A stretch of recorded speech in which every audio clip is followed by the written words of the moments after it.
Rizky Ramadan dari mahasiswa Pemikiran Politik Islam UIN Mahmud Yunus Batu Sangkar. Di sini Rizky dalam memenuhi tugas UAS Psikologi Politik nih. Ya. Selanjutnya kalau boleh berkenan nih. Oh iya, saya boleh panggil Umi ya, Umi Tuti. Di amanahnya untuk amanah di Partai Keadilan Sejahtera, Umi Sekretaris Majelis Pertimbangan Partai Kota Padang Panjang untuk DPD Kota Padang Panjang. Periode ini ya 2020-2025 ini masa akhir jabatan. Oh, masa akhirnya nih. Insyaallah sampai Agustus besok. Gimana Rizky?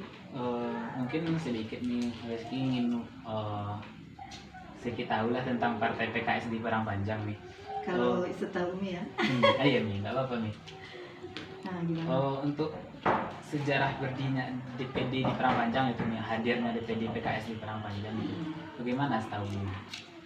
Iya, kalau kantor ya, khususnya kantor DPD kalau sekarang di periode yang 2020 sampai 2025 itu namanya DPTD, tingkat daerah ya, Dewan Pimpinan Tingkat Daerah.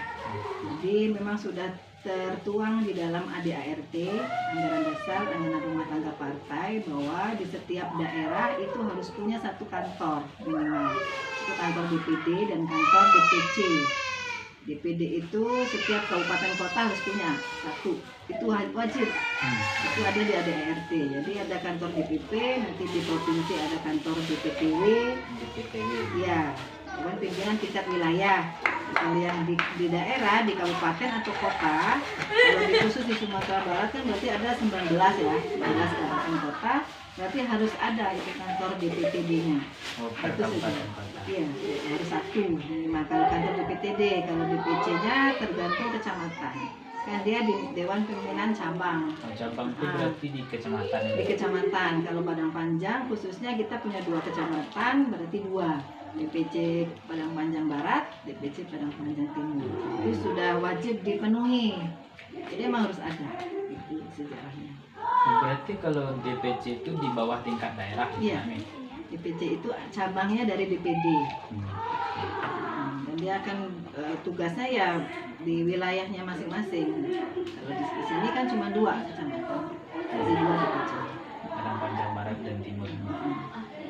Selanjutnya nih mengenai upaya partai gitu nih, PKS di Parangpanjang nih biar eksis terus, kayak mana langkah-langkah partai gitu? Ya, yang setahu Umi ya, kami juga punya di ADART juga dijelaskan, kita ada unit pembinaan anggota. Ya, jadi setiap anggotanya memang diadakan unit pembinaan. Jadi ada unit-unit pembinaan untuk semua anggota partai. Oh, pembinaan. Ya, setiap satu kali seminggu itu kita dibina, dikasih pemahaman politik, dikasih ya visi misi partai itu seperti apa, bagaimana kita merekrut masyarakat supaya kita kan visi misinya kan partai Islam tetap memberikan Islam ya. Berarti memberikan Islam di Padang Panjang. Iya. Jadi dengan partai ini kita juga insya Allah kan partai dakwah.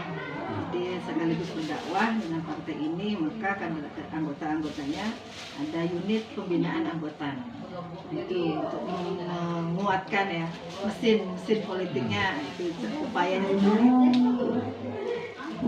Selanjutnya kalau boleh tahu nih, ideologi partai PKS sendiri itu seperti apa? Ideologinya kita Islam ya. Oh, berdasarkan Islam. Ya, berdasarkan Islam.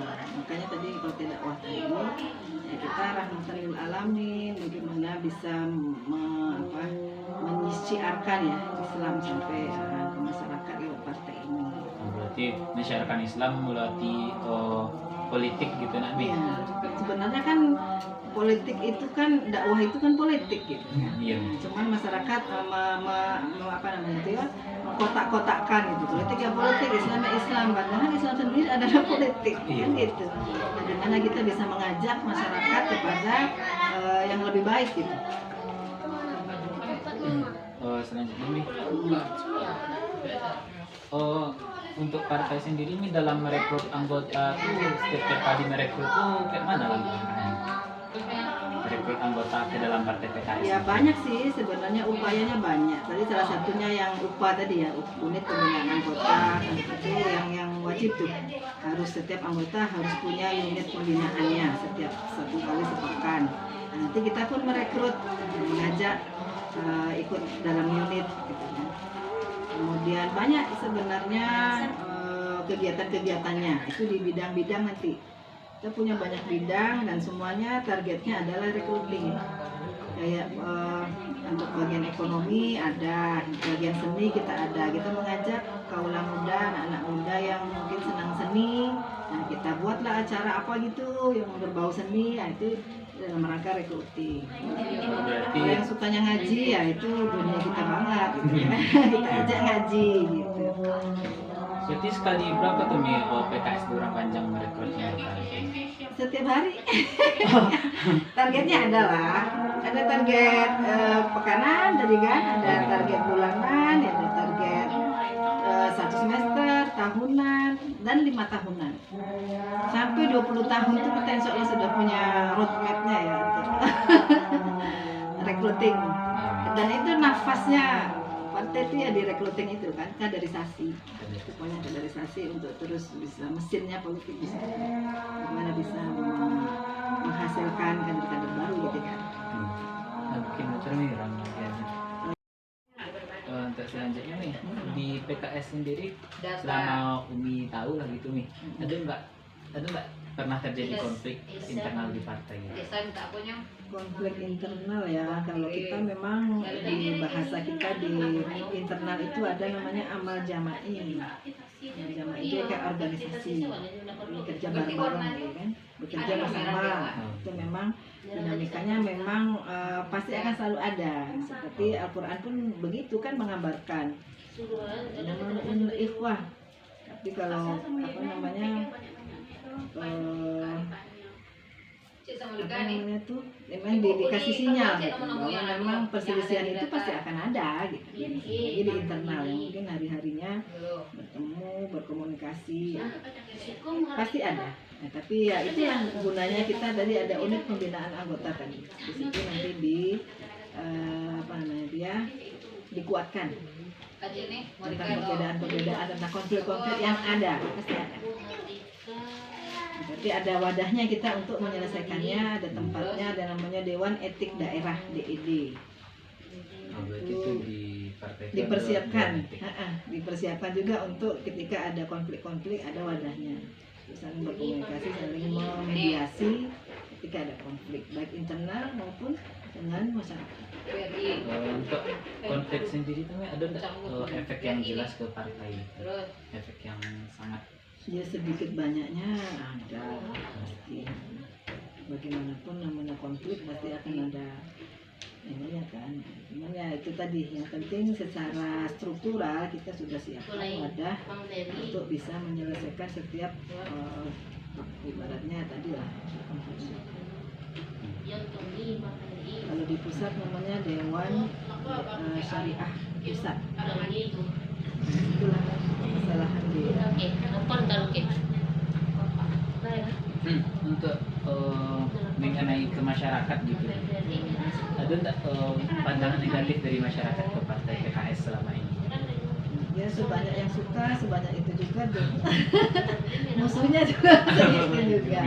Karena kan orang melihat itu tadi ya, bahwa politik itu kotor lah gitu, politik itu orangnya nggak benar semua gitu kan. Terus ngapain ini ustadz pada ikut politik, jadi memang belum mengintegral ya pemahamannya, belum sempurna gitu.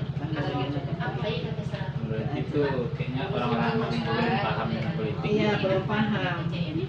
Makanya itu tugas kita sebagai politikus, sebagai mahasiswa juga ke masyarakat, mengedukasi ya. Pentingnya kita berpolitik. Karena kalau kita nggak ikut orang-orang baik, orang-orang soleh, nah, jadi itu kebijakannya dipegang oleh orang-orang yang kayak gitu terus. Iya kayak gitu terus, yang kotor terus. Bukan kita mau ikut-ikutan kotor gitu. Jadi kita lah yang berusaha untuk meluruskan kembali. Aslinya kan memang nggak kotor gitu. Pribadi-pribadinya kan, personalnya. Kemarin juga ada nih kami di akun sosial jurusan itu saya sendiri ngambil quote dari Anies Baswedan. Katanya politik itu kotor, tidak sebenarnya. Politik itu bisa baik bisa kotor tergantung orang yang masuk ke dalam politik. Kalau ingin politik baik ya orang baik harus masuk politik, itu namanya. Nah itu dia. Kan salah satunya kan kenapa kotor gitu kan, karena orang baiknya diam.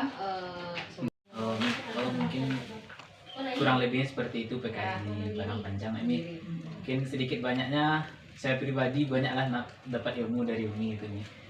Mungkin cuman sekian interview saya dengan Umi. Sekian, terima kasih nih. Ya, sama-sama Rizky, sukses ya. Semoga UASnya dapat nilai yang baik ya. Iya.